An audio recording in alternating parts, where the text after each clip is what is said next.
જે દિત્વા વાવાઝોડું છે તે શ્રીલંકામાં તબાહી મચાવી છે અને ત્યારબાદ પણ હજી વાવાઝોડાના ફોર્મમાં જ તેઓ આગળ વધી રહ્યું છે, એટલે કે હવે ધીમે ધીમે દક્ષિણ ભારતના જે વિસ્તારો છે દરિયાકાંઠાના તેના તરફ આગળ વધી રહ્યું છે અને ત્યારે હવામાન વિભાગ દ્વારા પણ આગાહી કરવામાં આવી છે કે ખાસ કરીને તમિલનાડુ, આંધ્રપ્રદેશ, પોંડુચેરીમાં રેડ એલર્ટ છે તે જારી કરી દેવામાં આવ્યું છે। સાથે જ સરકાર દ્વારા પણ શ્રીલંકાને પણ મદદ કરવામાં આવી હતી કે ત્યાંને બચાવ કામગીરી માટે। સાથે જ જ્યારે અતિ ભારે વરસાદની આગાહી હવામાન વિભાગ દ્વારા આપવામાં આવી છે, ખાસ કરીને તમિલનાડુ છે,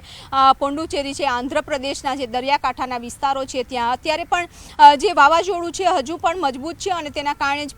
60થી 70 કિલોમીટરની ઝડપે પવન ફૂંકાઈ રહ્યો છે। સાથે જ જે માછીમારો છે ખાસ કરીને તેને દરિયો ના ખેડવા માટેની સૂચનાઓ આપવામાં આવી છે અને શ્રીલંકા, ખાસ કરીને આંધ્રપ્રદેશ, તમિલનાડુ, પોંડિચેરીના જે દરિયાઈ કાંઠાના વિસ્તારો છે ત્યાં માછીમારોને ન જવા માટેની સૂચનાઓ છે તે જારી કરી દેવામાં આવી છે। જો કે આ બંગાળની ખાડી સુધી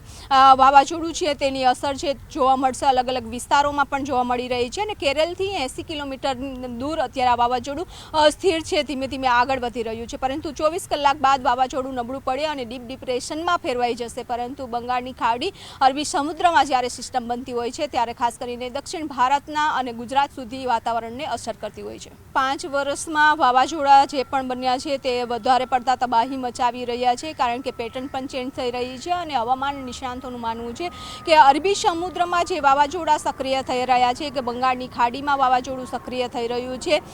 તેનું કારણ છે કે ખાસ કરીને તાપમાન છે તે વધી રહ્યું છે અને તેના કારણે વાવાઝોડા છે તે વારંવાર બની રહ્યા છે। કારણ કે 5 વર્ષ પહેલાં તમે જોયું હશે તો કે 2 વર્ષે 5 વર્ષે એમ એક વખત વાવાઝોડું સક્રિય થતું હતું અને તેની અસર થતી હતી। પરંતુ હવે તો આપણે જોઈ રહ્યા છીએ કે નવેમ્બરથી ડિસેમ્બર, ફેબ્રુઆરી સુધીમાં વાવાઝોડા વારંવાર સક્રિય થાય છે અને તેની અસર થાય છે। હવે વાવાઝોડાની જે અસરની વાત કરીએ તો જ્યારે વાવાઝોડું બન્યું ત્યારે શ્રીલંકામાં તબાહી મચાવી દીધી છે, પરંતુ હવે ધીમે ધીમે નબળું પડતું જશે અને